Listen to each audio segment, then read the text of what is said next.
तर नमस्कार मित्रांनो, मी तुमच्या सर्वांचा लाडका स्टोरीज बाय रोहन माझ्या नवीन युट्यूब चॅनलच्या ब्लॉग मध्ये हार्दिक स्वागत करत आहे. तर आता तुम्ही बघू शकता, आज आपण आलोय माटुंग्याला आराध्य प्रगती सेवा मंडळाच्या इथे. आता त्यांची ट्रॉली मार्गस्थ झाली आहे कारखान्यांकडे. तर चला तर मग बघूया.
तर मित्रांनो, तुम्ही आता बघितलं असेल तर आराध्य प्रगती सेवा मंडळाची ट्रॉली वाजत गाजत कारखान्यात मार्गस्थ झाली आहे.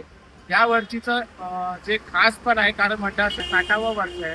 तर आता आतुरता आहे आगमनाची. आणि तुम्हाला व्हिडिओ आवडले असेल तर लाईक शेअर आणि सबस्क्राईब करायला विसरू नका. गणपती बाप्पा मोरया.